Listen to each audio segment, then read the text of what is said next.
A paz do Senhor, Carpano. Boa noite. Quem fala contigo é o pastor Edir. Quero mais uma vez agradecer ao espaço que você tem nos dado, né, de ter voz, não eximindo de maneira nenhuma de tudo que também eu reconheço que fiz, né. Só lembrando, Carpano, que todos esses dados que eu te enviei, né, eu me senti na obrigação de assim fazê-lo, porque até então, Carpano, o que poucos desconhecem foi a razão pela qual eu acabei deixando todas as instituições que eu estava ligado, convencionalmente falando, e ministerialmente também. Eu sei muito bem aonde eu fui parar quando tive a decisão que tive, debaixo de todas essas pressões que vivi, em especial por ter sido testemunha de situações em que as quais eu não queria viver. Mas, dado as formas que foram resolvidas estas questões por se tratarem de pessoas de poder, tudo isso me trouxe decepções, frustrações e, principalmente, sendo obrigado a ter que me calar se eu quisesse continuar fazendo parte do ministério, de onde vinha o sustento da minha família, família esta que eu perdi, dado a todas as pressões que me submeti quando involuntariamente eu me envolvi com casos de pessoas que, vendo até aquele momento em mim uma seriedade, veio me confessar essas coisas. Portanto, você pode perceber nos áudios que, a priori, eu busquei foi trazer para ele a informação do que estava acontecendo. E logo que a moça percebeu que ele, em sabendo que ela estava em comunicação comigo, ele já começou a desenhar com ela, né? Temos mais áudios ainda aqui de minhas conversações com ela, como tenho mais dados de imagens, enfim,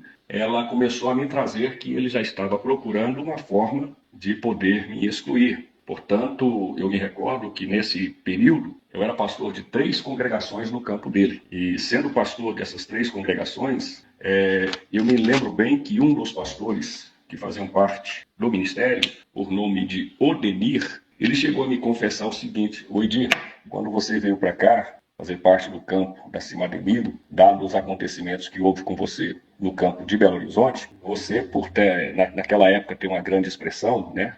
Ele achou que você era muito metido, era muito arrogante, e em parte eu era muito arrogante, sim. E quero, posteriormente, eu, tendo esta oportunidade com você, né, que nós iremos ter aí de live, deixar bem claro tudo que eu vivi quando me desvinculei de tudo e não atribuindo a culpa a eles, não, porque tudo que eu fiz consciente. Entretanto, antes de cometer as atrocidades que cometi, prejudicando muitas pessoas que me amavam, muitas pessoas que gostavam de mim, que se espelhavam em mim, né? Porque eu cheguei a cair nas drogas, cheguei a ter 2 overdoses. Até então todo mundo tem a ciência que o Edir se desviou, porque esse é a aplicação que se dá quando alguém deixa uma instituição, né? O Edir se desviou e virou um drogado, que foi o sonho de consumo de todos eles, porque você, sendo assim, eles fixaram tão somente o ato de eu estar desviado e dependente, adicto, né? Sem explicar o contexto que me levou a tudo isso, que me fez perder família, que me fez perder toda a credibilidade construída ao longo dos anos, porque quem é da minha cidade, da congregação onde eu nasci, na cidade onde eu nasci, sabe da minha conversão, quanto ela foi genuinamente poderosa, transformadora, porque eu vim de uma vida literalmente dissoluta, viciado em crack, e a transformação foi muito forte em minha cidade. Foram 3 anos e 2 meses tão somente envolvido com Bíblia, com trabalho, escola, prosperando, porque eu voltei a estudar, né? Porque todo o meu sonho era tão somente me tornar um pregador, tornar uma pessoa que contribuísse com a evangelização. Então todo mundo esquece dos detalhes que me levaram a simplesmente deixar tudo isso. Mas quem me conhece na minha cidade sabe, foram 3 anos e 2 meses até eu me casar de pura dedicação, da minha seriedade. Os meus pastores sabem o quanto eu fui realmente uma pessoa sincera com as coisas de Deus. Tanto que os dons apareceram de maneira tão abrupta, em uma velocidade em que de repente eu não estava nem psicologicamente preparado para administrar, que logo com 4 anos de conversão, com 2 anos de casado, eu vim ser secretário do pastor Anselmo Silvestre, da diretoria da capital das Assembleias de Deus, Estado de Minas Gerais, pastor por 5 anos da sede da capital e também ministrando por todos os estados em nosso país, retificando, e tendo a oportunidade de pregar até nos Estados Unidos da América, em 9 estados e 27 cidades. Mas, enfim,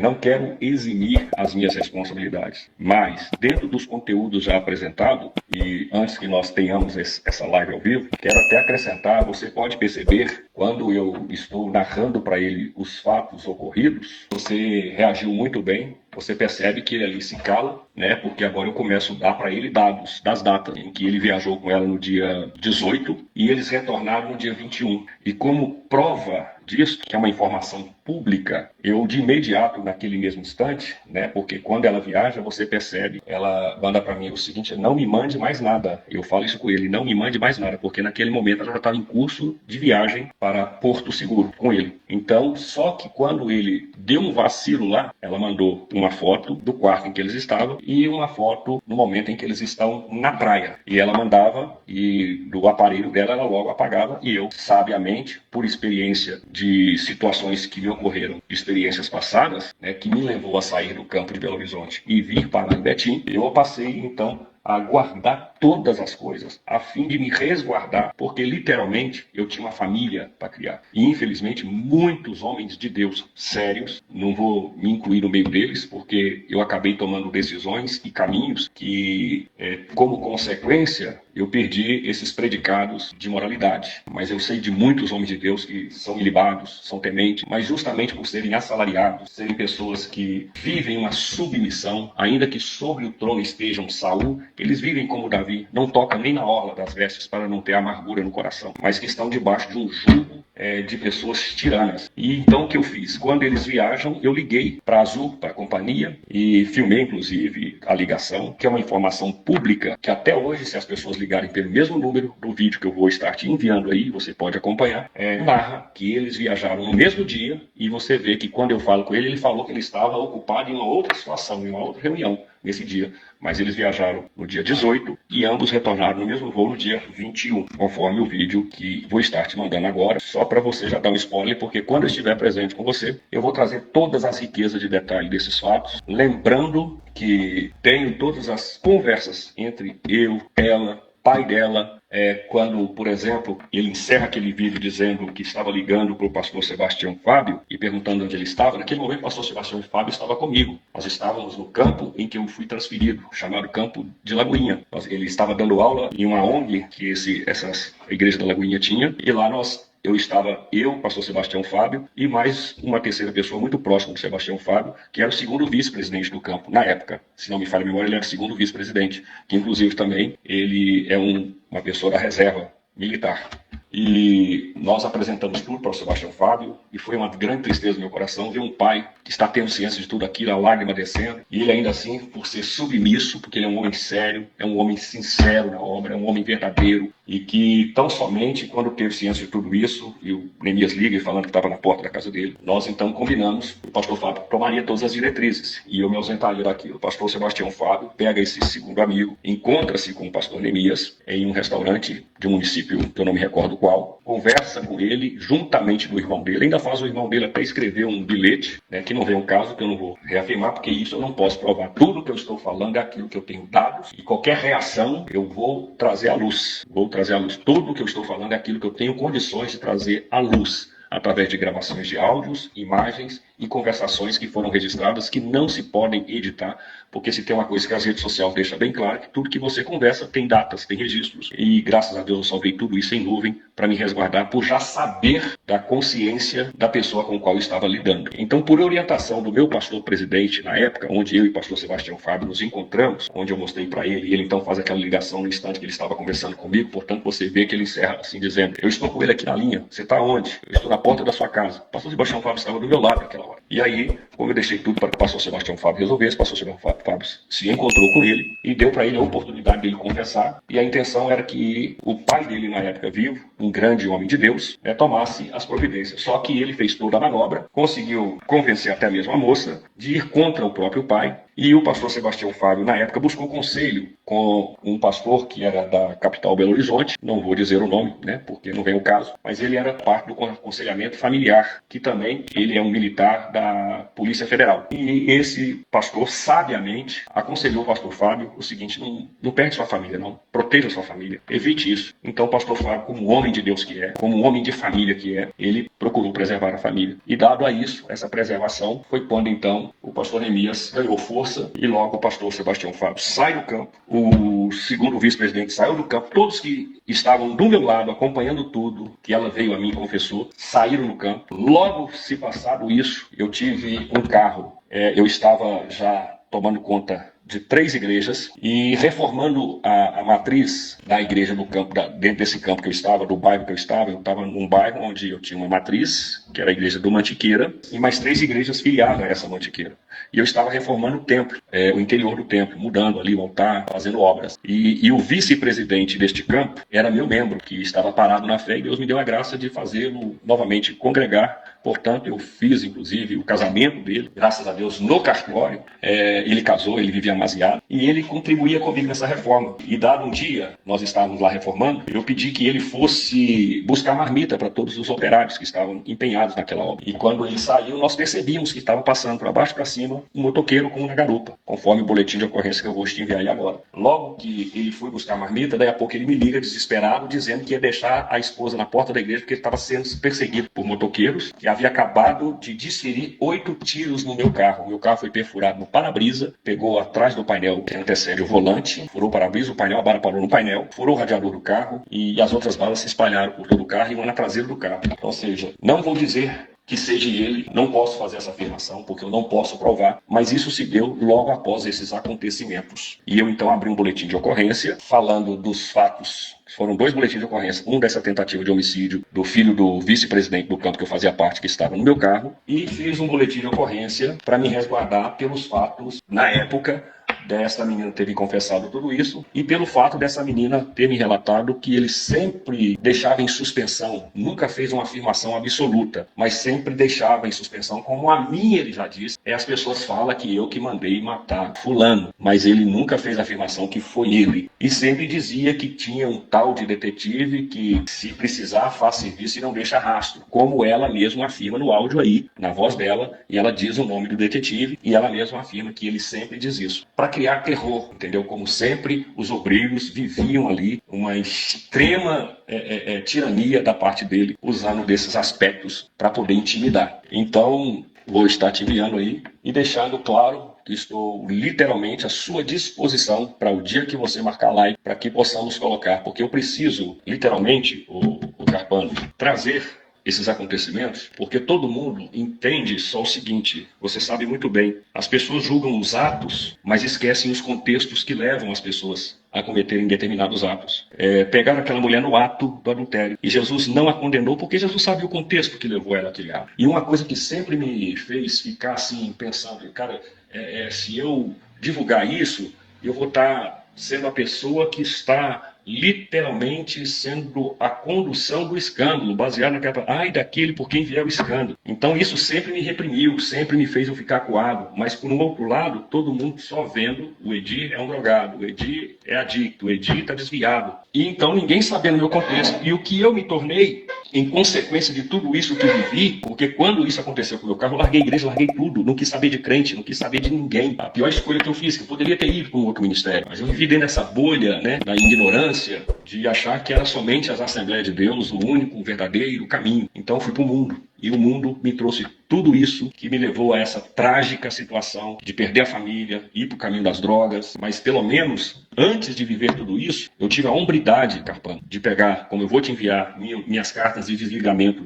da igreja que eu pastoreava, da convenção estadual, da convenção geral. Entretanto, quando eu ligo para ele em 2019, é porque eu descobri que eu estava ainda ligado à convenção geral. E ele não me havia desligado. Então, eu quero só trazer a luz para que as pessoas, pelo menos, saibam da minha versão, não querendo ter notoriedade e não querendo me vitimizar, não, porque as escolhas que eu fiz, elas foram feitas racionalmente, embora elas me levaram a viver uma vida quase que irracional. Mas eu preciso, literalmente, trazer esses esclarecimentos. E quanto a essa condição que eu vivia, nossa, mas eu vou estar levantando contra um irmão? Aí Deus me trouxe hoje o esclarecimento que uma coisa, Carpano, é você trazer à luz uma fraqueza de um irmão que está no caminho, que é comum. Quem não cai? Todos nós caímos todos os dias, no pensamento, nas palavras. Queda é sair do caminho. Agora, lobo, o pecado dele tem que ser denunciado. Ovelha tem que ser tratada. Lobo tem que ser denunciado. Para o pecador, na fraqueza, Jesus dizia, nem eu te condeno. Agora, para lobo, Jesus chamava de fariseu, de hipócrita. O maior profeta da Bíblia, segundo as palavras de Deus em Cristo Jesus, foi João Batista. E este João, o Batista,